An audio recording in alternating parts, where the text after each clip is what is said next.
In the canyon, that's where I long to be, with my three good companions, just my rifle, pony and me.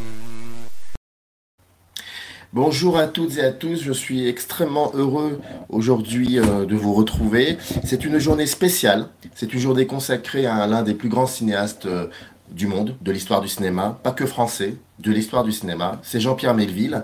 J'avais depuis très très longtemps envie de faire quelque chose sur ce cinéaste qui a beaucoup marqué mon enfance et qui a été l'un des fondateurs de ma cinéphilie, avec tant d'autres. En 1996, j'avais 20 ans et j'ai acheté ça. Ça, pour moi, c'est comme certains papiers de Truffaut, certains papiers de Serge Danet. C'est pour moi un moment très important dans ma cinéphilie. C'est le recueil d'entretien, plutôt le cinéma selon Jean-Pierre Melville, un dialogue, une conversation, pas une interview, parce que c'est vraiment une conversation entre Rui Nogueira et Jean-Pierre Melville. Aujourd'hui, en 2021, il y a ça.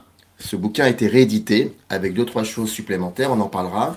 Et bien évidemment, pour parler de Melville, il fallait quand même essayer de discuter avec l'un des spécialistes, si ce n'est le spécialiste de ce cinéma. Et donc, Monsieur Nogueira est là, avec nous. On a un petit problème technique, malheureusement, il n'y a pas d'image, mais on l'entend. Et d'ailleurs, il va vous dire bonjour. Moi, je l'entends en tout cas. Bonjour, Monsieur Nogueira. Bonjour, très bien. Comment allez-vous? Moi, je plus ou moins bien, oui. Mieux que la Bon. Mieux que la pandémie. Ah oui, ça c'est clair que. Ouais, enfin, mais vous êtes encore jeune, Monsieur Nogueira, il n'y a pas de souci, vous êtes encore tenace, donc il n'y a aucun problème. Quand on aime, on compte pas.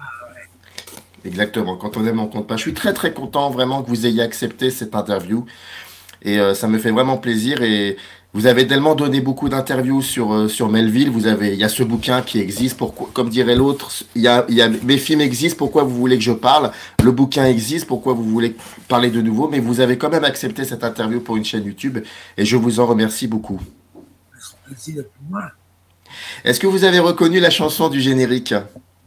Vous savez, moi j'ai l'oreille de Van Gogh pour la musique. Hein. Ah, d'accord. Eh ben en fait, c'est My Wiffle, My Pony and Me de la chanson qu'on entend dans Rio Bravo. Ah, en plus, c'est My Pony and Me, bien sûr. C'est un de mes films de chevet. Hein. Rio Bravo. Et Howard Hawks, c'est mon cinéaste préféré. Oui, Hawks. Et ben dans cette chanson-là, en fait, elle a été interprétée par un cinéaste français qui s'appelle Bruno Podalides. Et j'ai enregistré ce petit moment dans une émission sur France Inter. Voilà, France Inter, c'était présenté par Roland Delmas. Et et Bruno Podalides fredonne cette chanson extraordinaire que l'on trouve dans Rio Bravo. Bon, maintenant on va parler de Melville. Qu'est-ce que ça vous fait aujourd'hui, en 2021, de savoir que ce cinéaste-là, Jean-Pierre Melville, continue encore de susciter un intérêt énorme?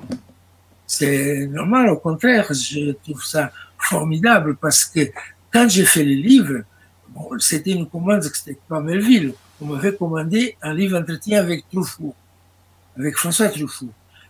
Ce qui a été formidable pour moi, parce que Truffaut, à l'époque, c'était la coqueluche des cinéphiles et des cinémas. Aux États-Unis, c'était une vedette, Truffaut, pas Melville. Alors, moi, j'ai commencé donc les livres avec Truffaut, et c'était pas exactement ça. Il y avait quelque chose, moi, j'ai pas. Ça m'a permis de rester toujours de très bons contacts avec Truffaut. On s'entendait très bien, on rigolait souvent, on se téléphonait et tout. Et chaque fois qu'il me téléphonait, il me disait quand est-ce qu'on fait un livre ensemble? C'était une blague, c'était notre blague. Et c'est ma femme qui m'a dit, pourquoi tu as des problèmes, tu t'es très bien entendu avec Melville, vous aimez l'Amérique, vous aimez les mêmes films, c'est formidable, pourquoi tu ne proposes pas aux Anglais de changer les livres de Truffaut pour Melville? Ce que j'ai fait, c'était le plus beau conseil que j'ai eu. Et bien sûr, les Anglais, la personne qui dirigeait la collection, Tom Mill, qui a traduit le livre, en anglais. Il voulait faire le livre entretien avec Melville. Mais il me l'a cédé parce qu'il m'a dit plus tard, moi, en tant que responsable de la collection, je voulais que ce soit un bon livre. Il savait que tu étais capable de le faire. Donc, c'était formidable, chapeau, je suis très reconnaissant à ça. Et avec Melville, ça a duré un an, ce qui était positif et négatif, je dirais pourquoi. Positif parce que c'était vraiment un an formidable de contacts très fréquents, de promenades la nuit, des restaurants, surtout des restaurants asiatiques. Et vraiment, c'était le bonheur parler de cinéma avec quelqu'un qui aime le cinéma. À part faire l'amour, je ne comprends pas. Il n'y a pas d'autre bonheur, quoi. Alors, voilà. Donc, ça a été vraiment une année formidable. Le côté négatif, c'est que après, quand j'ai eu la possibilité de faire la même chose avec Rossellini, par exemple, j'ai voulu une année. Il m'a dit non, je peux te donner un week-end, hein, mais une année, je peux pas, j'ai pas la possibilité, je suis trop pris. Et moi, malheureusement, je l'ai pas fait. Aujourd'hui, je suis qu'avec un week-end de Rossellini, on aurait pu faire 2 livres, hein, parce qu'il parlait beaucoup, comme Samuel Fuller aussi. C'est des cinéastes qui on a qu'à enclencher le micro et après dire de temps en temps stop pour changer la bande. Parce qu'ils n'ont pas de parler. Voilà. Alors c'est formidable, c'était bon. Donc ça c'était le côté. Mais sinon ça a été une histoire magnifique, l'histoire que j'ai vécue avec Melville et que il a dit, en certain moment, à la fin, il a dit, ces petits livres, ça c'était tout à fait Melville, ces petits livres font beaucoup pour vous. Eh bien, qu'est-ce que c'est vrai, hein? Il a fait beaucoup pour moi, hein, d'ailleurs. Quand on m'appelle tout comme ça, je dis, c'est à cause de Melville. 90% des fois, c'est à cause de Melville.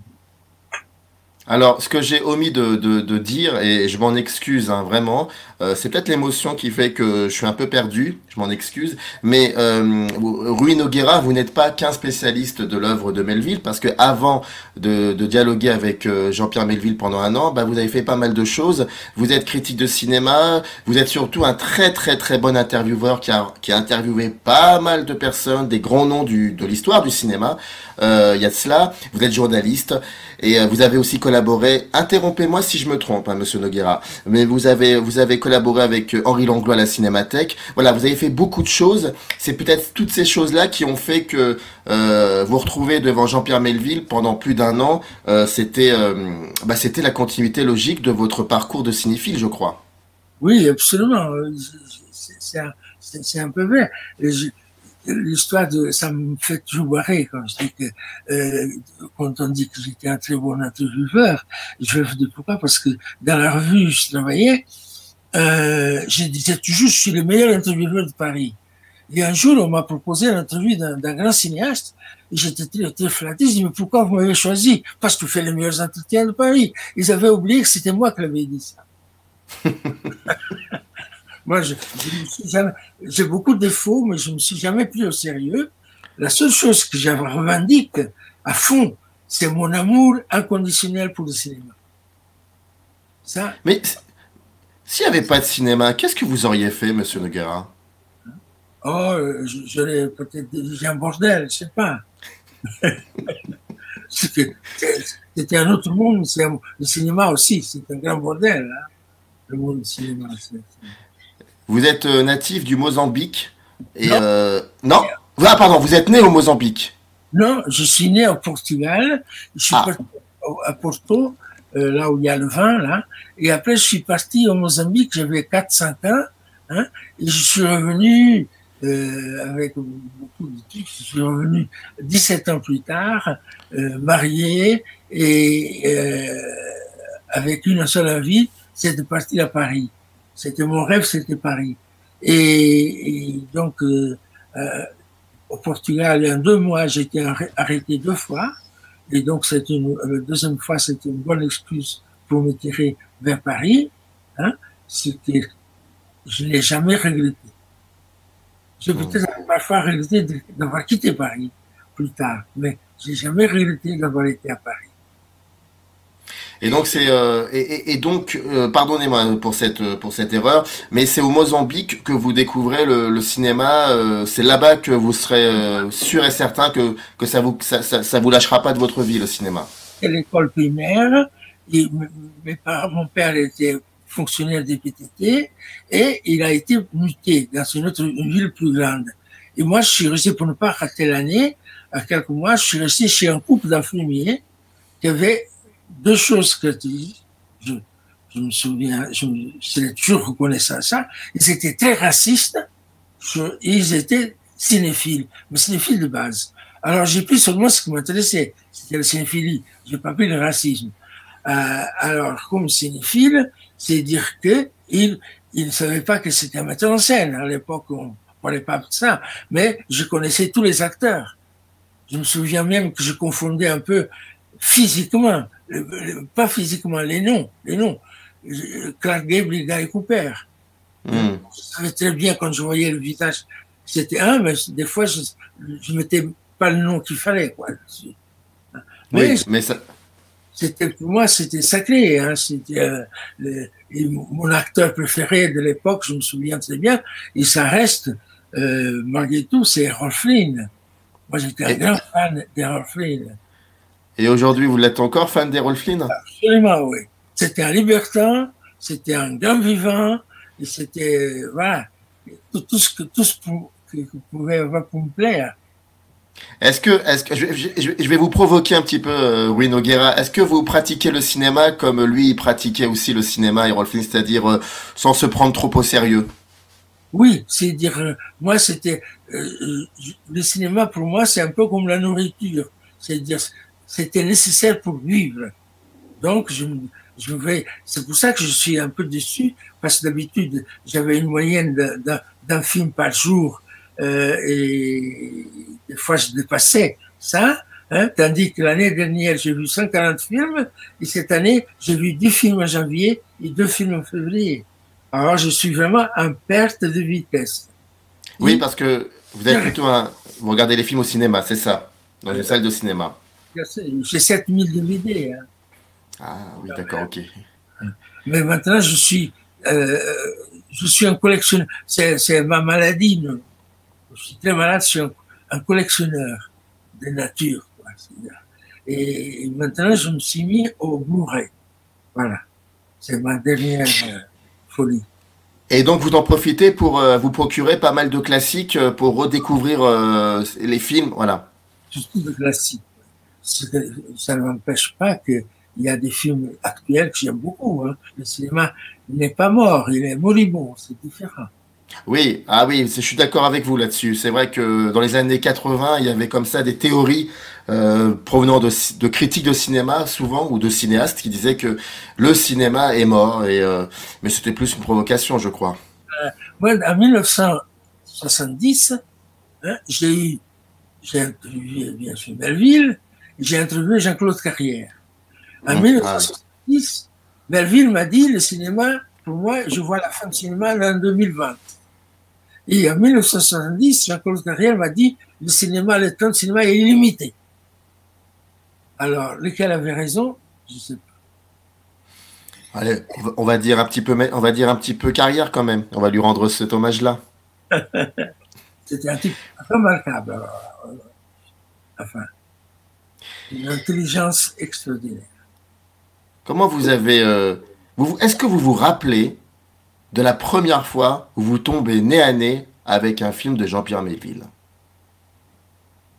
Oui, je crois que ça a été un des moins bons d'ailleurs. Je crois que le premier film que j'ai vu de Melville, c'est L'aîné des Feux. Ah oui, d'accord. Qui n'est pas mauvais, hein, mais c'est dire ce n'est pas du grand Melville. Quoi. Hmm. Et c'est la première fois. Et j'étais un petit peu, bon, Melville, il fallait pas dire Melville, bon, peut-être qu'on exagère un petit peu, quoi. Et après, c'est quand j'ai vu le Samouraï, c'est le premier grand choc, hein, donc assez tard quand même. Donc j'ai vu le Samouraï, et après, bien sûr, le deuxième souffle, et pour moi, le chef-d'œuvre absolu, c'est L'Armée des Ombres. Mais, mais est-ce que qu'est-ce qui vous avait surtout, c'est ça en fait, je me suis mal exprimé dans ma question et j'en suis désolé. Qu'est-ce qui vous avait surtout marqué chez ce cinéaste-là quand vous avez commencé à le découvrir? Peut-être pas forcément l'aîné des fers chauds, mais qui n'est pas vraiment représentatif grandement de l'œuvre melvillienne. Mais quand vous parlez du deuxième souffle du samouraï, on est vraiment dans un film de Melville. Qu'est-ce qui vous avait, qu'est-ce qui vous a le plus marqué quand vous découvrez Melville? Euh, une chose, hein, que j'ai pu confirmer après, quand je l'ai vu travailler, quand j'étais sur le tournage. Mais l'impression que me laissait ces films, c'était d'une grande rigueur, hein, et d'une grande connaissance du cinéma. Et ça, c'est une chose que ne trompe pas. Et alors, après, bien sûr, en ayant vu travailler, parfois dans des moments très difficiles et troubles, parce que c'était pas quelqu'un de facile, mais c'était quelqu'un de très exigeant.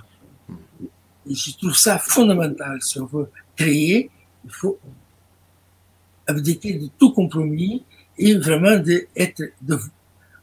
d'essayer d'obtenir exactement ce qu'on veut.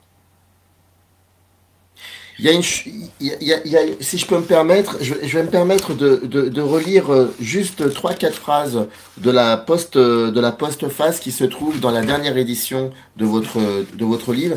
Vous dites à la fin, tout à la fin, en fait c'est une postface intéressante parce que vous revenez sur un film, vous êtes comment dire, vous êtes dans le regret total en disant mais pourquoi je n'ai pas consacré plus de lignes au dernier film de Melville, Un flic. Ça, c'est génial, je trouve, le fait de revenir sur quelque chose, sur un film qu'on n'avait pas forcément, pas aimé, mais on n'avait pas, il n'y a pas eu de connexion entre ce film et vous à ce moment-là. Et vous le revoyez et vous vous dites, mais c'est pas possible, je suis passé à côté de quelque chose, qu'est-ce qui m'est arrivé? Et vous écrivez cette postface où vous reveniez sur le film. Et d'ailleurs, les 10 premières minutes du film qui sont fascinantes, avec la plage, avec le braquage. Ouais. C'est le sommet. Malheureusement, le reste après, il y a des hauts et des bas et tout, mais c'est des premières minutes, cette ouverture, je la compare d'ailleurs à une autre ouverture géniale, c'est celle de quatrième vitesse d'Eldritch, hein, Mhm. et tout, et je trouve ça vraiment fabuleux. Et Vous savez, il y a un oui, je film, vous ai... c'est le film quand vous avez la chair de poule, quand vous êtes en train de voir, et tout d'un coup vous avez la chair de poule, et ça c'est de plus en plus rare, mais ça arrive encore. J'imagine que la chair de poule, vous l'avez eu assez souvent quand vous regardiez, quand vous découvriez les films de Melville. C'est un film, oui, absolument. Oui. À partir du Doulos, oui. Ça, À partir du Doulos. Doulos. Avant, pour moi, c'est les années d'apprentissage.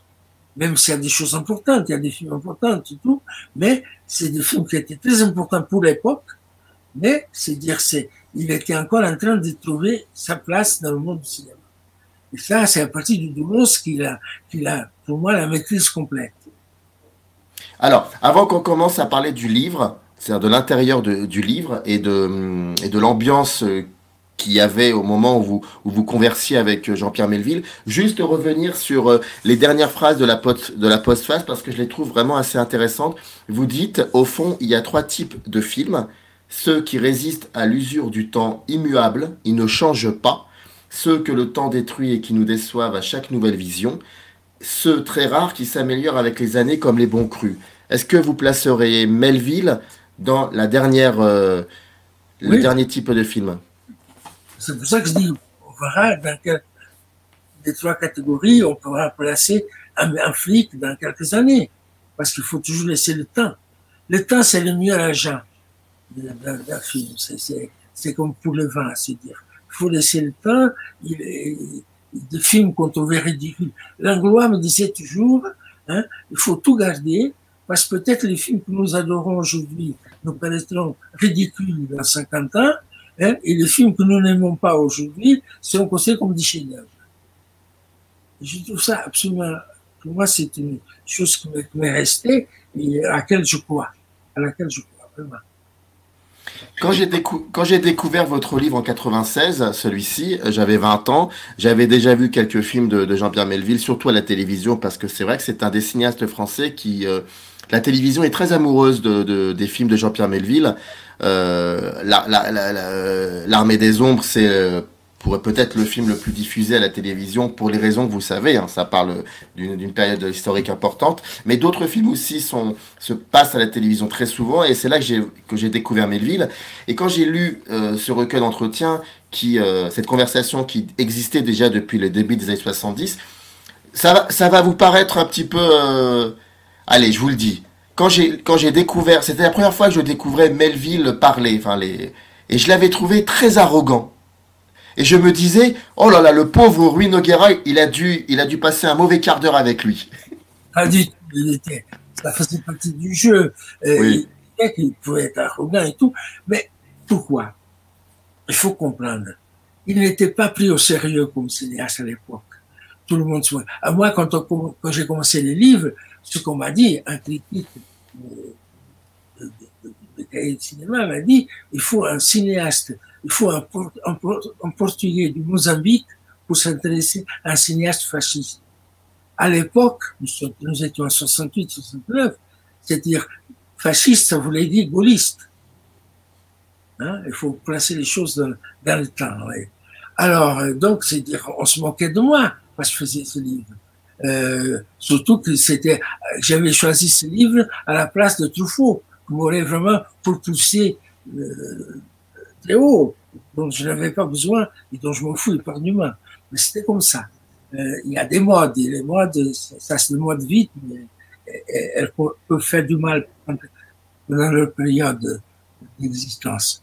Alors voilà, donc c'est dire, c'était Melville pour moi, c'était vraiment un cinéaste que m'intéressait, mais ce qui était formidable avec Melville, c'est que nous a liés, c'est Huston, c'est Hawks, c'est quand on parlait de cinéastes américains. D'ailleurs, Melville disait toujours, si on parlait plutôt de Huston ou de Hawks, au lieu de parler de mes films, c'est beaucoup plus important, Huston et Hawks. Donc, il n'était pas arrogant comme ça, mais il était arrogant vis-à-vis des gens qu'il ne prenait pas au sérieux. C'était une défense, son arrogance. Et est-ce qu'il le vivait mal, le fait qu'on le traitait de cinéaste parce qu'il était de droite et parce qu'il était gaulliste, il était considéré comme un cinéaste fasciste? Est-ce que c'était quelque chose qu'il vivait mal en privé? Il se moquait beaucoup. C'était quelqu'un, contrairement à ce qu'on peut se donner son image, c'était quelqu'un avec beaucoup d'humour, beaucoup, et vraiment qui avait une tendance à mener tout à la dérision un petit peu. Mais quand on parlait de cinéma, c'était autre chose. Alors là, c'était comme quand on parle de religion, quand on parle de la religion. C'était quelqu'un de on présentait pas avec le cinéma. On présentait avec tout le reste, avec la vie, la mort, le tout, mais pas avec le cinéma. Alors, il y a une chose fondamentale, il y a beaucoup de choses importantes dans ce livre, mais il y a quelque chose de passionnant que je ne connaissais pas lorsque je l'ai lu il y a plus de 20 ans de cela, c'est que il avait établi une liste de 65 films, 63, pardon, excusez-moi. Oui, parce que vous lui reprochez, enfin vous lui reprochez non, mais juste que vous lui rappelez qu'il y en a 2 ou 3 qu'il a oubliés et vous êtes surpris. Je pense qu'il y a Raoul Walsh, Cécile B2000 et Charlie Chaplin. Et il répond, ben, je vous laisse répondre à ça. Chaplin, il a dit de toute façon, Dieu, on ne le met pas dans une liste, il est au-dessus du tout. Pour Cécile B2000, il trouvait que c'était un très bon acteur, mais que c'était pas un cinéaste. Hein. C'est vrai et c'est faux parce que le 2000 de l'époque du muet, c'est un cinéaste qu'on connaît mal, c'était un cinéaste très important. Hein. Seulement c'était un être vraiment pas jouissif du tout. C'était un être vraiment avec beaucoup de défauts. Oui. Bah, et Walsh, alors là, c'est une chose parce que j'ai toujours dit, je continue à dire, parce que c'est vraiment le cinéaste auquel j'adhère le plus au niveau de l'univers, c'est Hawks. Mais Walsh, pour moi, quand il est grand, il est plus grand que Hawks. Walsh est un cinéaste immense, immense. Hein? Et ça, comme il a fait beaucoup de films, beaucoup de genres, beaucoup de choses, il n'a souvent pas pris au sérieux comme il devait être pris. C'est un cinéaste fondamental dans l'histoire du cinéma. Raoul Walsh, oui, je crois que même aujourd'hui, il est extrêmement sous-estimé, voire même un peu oublié par les nouvelles générations, malheureusement. Mais il y a quelque chose que vous avez dit qui est assez incroyable, c'est que, comme vous le dites dans le bouquin, à l'époque, il y avait une Sainte Trinité, c'était Ford, Hawks et William Wyler. Mais juste revenir sur Raoul Walsh. Il dit, Melville dit... je ne l'ai jamais supporté, et d'ailleurs je trouve que l'aimer c'est une faute de goût, et il nomme Pierre Rissian, qui était à l'époque faisait partie de ce clan des MacMahoniens, et qui était fou de Cécile B2000, qui était dingue de Lauzet, qui était dingue de Michel Mourlet, un cinéma pur, tout ça. Et en fait ça me fait rire parce que Melville dit de Pierre Rissian, il a mauvais goût. Ce qui veut dire que les MacMahoniens ont mauvais goût. Et quand on connaît l'histoire de la critique de cinéma, les MacMahoniens, comment dire, ils étaient pas très progressistes. On va dire ça comme ça. Et donc ça me fait rire parce que ça veut dire que Melville, dans un sens, il est lui progressiste. C'est pas forcément un fasciste. C'est ça que je voulais voir avec vous aussi. Je tiens à dire, de moment que vous parlez de Pierre Rissian, c'est un des êtres les plus généreux. C'est un des êtres les plus extraordinaires que j'ai rencontrés dans ma vie. Et je l'ai dit, j'ai eu le bonheur de pouvoir lui dire la dernière fois que je l'ai vu, hein, Pierre, hein, c'est un bonheur de te voir, c'est un bonheur de t'avoir connu. Et je suis très heureux d'avoir dit ça, parce qu'il y a des gens que j'aurais vu dire des choses identiques, mais que malheureusement, j'ai pas pu le faire. J'imagine. Mais je parlais plutôt vraiment des MacMahoniens parce qu'après Pierre Rissian s'en est dégagé et il a fait connaître des cinéastes du monde entier, mais c'était vraiment plutôt la partie théorique des MacMahoniens. Et donc ça veut dire en gros que voilà que Melville c'était pas forcément quelqu'un de très fascisant comme on peut le dire. Pas du tout. J'aimerais beaucoup que beaucoup d'hommes de gauche soient comme Melville, qui était de droite, soi-disant. Mais les qualités qu'on attribue à la gauche. Mais c'est vrai que lorsqu'on voit ces films, mais plutôt les films à partir des années 60, hein, dans lesquels il a une certaine manière comme ça. Bon, c'était quand même un cinéaste qui était considéré comme une espèce d'influence considérable de la nouvelle vague. On le trouve d'ailleurs on le retrouve dans À bout de souffle de Godard, et il y a plein de choses de ce genre. Après, bon, c'est vrai qu'il y a eu quelques brouilles, mais je veux dire, comme c'était un cinéaste très solitaire dans son coin, qui avait ses propres studios, qui s'est construit lui-même. C'est magnifique ce qu'il raconte dans ce qu'il a vécu après les années, comment il a fait Le silence de la mer. Premier film incroyable, comment il l'a construit, comment il l'a fabriqué, et juste après comment il s'est retrouvé face au système des syndicats français. Il fallait vraiment aimer le cinéma pour passer par là. C'était une histoire d'amour. Et d'ailleurs, il dit que Le silence de la mer, souvent on a dit que Melville bressonise, et en fait il dit non, c'est plutôt Bresson qu'il melvillise. Je trouve ça formidable, ça. C'est vrai, c'est vrai, oui. Après, bien sûr, Melville est parti et Bresson sont partis dans une direction complètement différente, hein. Mais je connais l'histoire de Bresson où il n'était pas exactement conforme à l'image qu'il voulait donner de ses films. À un certain moment, il a même rêvé de tourner avec Elizabeth Taylor et Charles Burton. Vous... Ah ouais, c'était quelle période ça? Je sais pas, c'est Jean Duché qui m'a raconté ça, qui était un grand ami, et que Bresson a dit, vous croyez qu'ils accepteraient de tourner avec moi?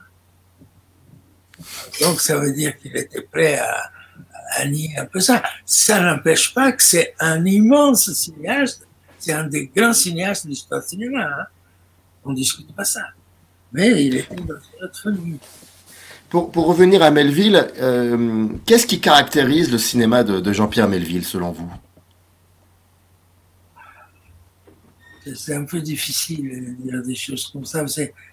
Qu'est-ce qui caractérise? C'est la connaissance et l'amour du cinéma, ce qui implique une rigueur et une absence totale de compromis. Et est-ce que cette absence totale de compromis se traduit aussi par le fait qu'il ait insisté, voulu créer son propre studio de cinéma? Ça, c'était le rêve de tout cinéphile de base. C'est-à-dire, on rêve toujours d'avoir des studios, de vivre à l'américaine. De vivre à l'américaine. Et donc dans le livre, il raconte donc ses premiers émois liés au cinéma, les courts-métrages qu'il réalisait quand il était gosse. Donc très vite on comprend que c'est un amoureux et qu'il sera toujours amoureux du cinéma. Et puis surtout il y a une chose sur laquelle je voudrais revenir avec vous, c'est quand il termine Le Silence de la mer, et qui se retrouve à s'opposer contre le système de syndicats français. Et il explique que c'était pas évident quand on n'était pas dans les petits papiers, on était considéré comme un amateur. Oui, oui. Il y a des choses que des fois, il se demandait s'il n'avait pas eu tort à l'époque. Parce que vu les choses qu'on faisait maintenant avec de l'aide du CNC, etc. et tout, on faisait des choses un peu innommables parfois. Et moi, j'ai appris ça comme ça. Quand je dirigeais le festival d'hier, cinéma d'hier, j'avais eu une idée que je trouvais formidable et que ça n'a pas été, c'est pas monté comme une idée heureuse. C'était, dans un des festivals, j'avais pris une salle de cinéma pour passer tous les films subventionnés par le CNC et qui n'avaient pas trouvé de sortie. Il y avait vraiment un flopé. Hein. Je comprends qu'il n'a pas trouvé de sortie. C'était vraiment, il y avait des choses innommables. Il avait été financé avec l'argent, mais en même temps, si on risque, on n'obtient rien. Je ne reproche pas le fait d'avoir financé ces films. C'est peut-être qu'il y a eu un mauvais choix au départ, c'est tout. Mais qu'il faut faire des choses comme ça, je ne suis pas contre. Mais donc, et donc, c'est ça qu'il explique en gros Melville, c'est que la place qu'occupe Melville à ce moment-là me fait penser aujourd'hui à toute cette génération qui essaie de faire des films avec leur propre caméra, difficilement. Enfin, il y a comme ça une espèce de cercle qui revient sans cesse, Oui, c'est ça, oui. C'est comme ça qu'on dit toujours, à l'époque, il y avait une blague, c'était peut-être que les titres ne sont pas exacts, mais on dit, aujourd'hui, je vais voir Laurence Darabi, Dr. Zhivago sur mon portable. C'est des films qui ont besoin d'espace, de grandeur. Hein. Alors, quand on le voit dans le portable, et je suis en contact avec beaucoup de jeunes, hein, et que me disent, ah oui, je suis en train de voir M le maudit. J'ai vu 10 minutes hier, je vais voir aujourd'hui 10 minutes, et je vais le terminer demain ou après-demain. Je dis, mais un film, c'est pas fait pour ça. Un film, il y a un rythme, il y a une âme, il y a une vie. Donc, c'est dire, il faut le prendre du début à la fin, il ne faut pas l'arrêter. C'est pas le même film. Si vous voyez 10 minutes, vous pouvez revoir des morceaux, si vous connaissez les films, revoir tel ou tel extrait. Mais voir un film, découvrir un film par extrait comme ça, c'est une aberration totale. En tout cas, c'est quelque chose qui aurait peut-être intrigué Melville, j'imagine. Oui, bien sûr. Moi, j'ai toujours une réponse pour ces jeunes que peut-être je ne donne pas ici, parce que c'est indirect, hein. Nous sommes en direct. Oui. Mais revenons au bouquin, revenons au bouquin. Quand vous avez commencé à travailler, à faire les préparatifs de cette conversation avec Melville, est-ce que vous aviez prévu, vous aviez un conducteur ou alors juste les titres des films et vous vous êtes dit je vais improviser entre les titres? Non, j'ai fait exactement comme je pensais que ça devait être fait. Voilà, c'est l'IVN, c'est-à-dire, il faut dire aussi que je serais reconnaissant en tant que cinéphile à Truffaut d'avoir fait son Hitchcock. Je trouve que c'est un livre fondamental sur lequel je me suis appuyé pour faire les miens. Hein. Mais je ne suis pas un fan de ce livre pour une raison très simple, je vais vous dire pourquoi. Parce que Truffaut était un grand spécialiste d'Hitchcock. Il connaissait très bien Hitchcock et le cinéma d'Hitchcock. Et les Américains, Hitchcock là, c'est un cinéaste américain quand même, hein, ils avaient beaucoup de respect pour la critique française. Donc quand Truffaut avait des idées sur les films d'Hitchcock qui ne correspondaient pas aux idées qu'Hitchcock avait sur ses propres films, Hitchcock changeait d'avis pour être d'accord avec Truffaut, pour ne pas contrarier l'opinion de Truffaut. Et ça, je trouvais dommage. Tandis que moi, quand j'ai fait mon Melville, tout ce que je savais de Melville, je l'ai laissé dehors, sur le porte-manteau. J'ai parti du principe que je ne connaissais pas du tout. Je suis zéro, je ne connais rien. Expliquez-moi tout. Et c'est pour ça que ça m'est arrivé, même avec d'autres cinéastes, de poser des questions sur des choses qu'ils avaient déjà dit un peu partout, poser les mêmes questions, parce que je voulais une réponse qui soit, essayer d'obtenir une réponse qui soit différente, mais exacte. J'étais toujours à la recherche de la petite bête, qui pouvait éclaircir un peu tel ou tel sujet. Pourquoi avoir décidé de ne pas mettre dans la première édition de votre livre toute la partie concernant le chagrin et la pitié qu'on retrouve maintenant dans la dernière édition et qui est juste incroyable, passionnante? Parce que à l'époque, dans celle des cahiers, il faut le dire, les cahiers, c'est l'édition des cahiers, c'est celle que j'ai parce qu'on a fait des corrections sur mon texte qui était fausse. J'en suis parti du principe que c'est un étranger donc il ne sait pas écrire. Hein. C'est une histoire bien précise qui change tout. Ça concerne Jean Moulin. Quand Jean Moulin est en train de torturer dans le récit de Melville par Barbie, hein, Barbie, il est déjà mourant, il lui donne un stylo et tout. Êtes-vous Jean Moulin? Hein? Et oui. Moulin avec un S. Barbie a écrit. Et Jean Moulin, il prend le stylo, il coupe les S. C'est formidable cinématographiquement, c'est une image extraordinaire. Alors, dans les cahiers, ils ont coupé les S. Êtes-vous Jean Moulin? C'est déjà sans S.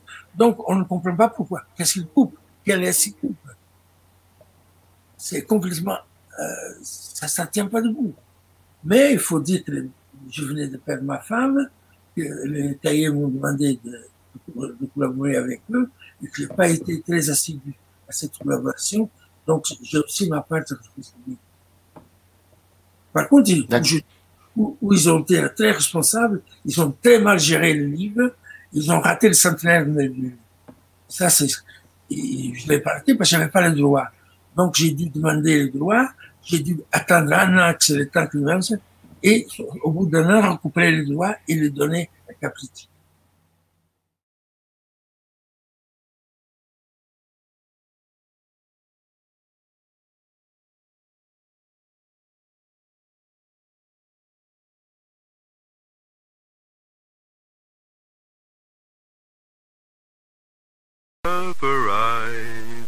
In the canyon, that's where I long to be, with my 3 good companions, just my rifle, pony and me.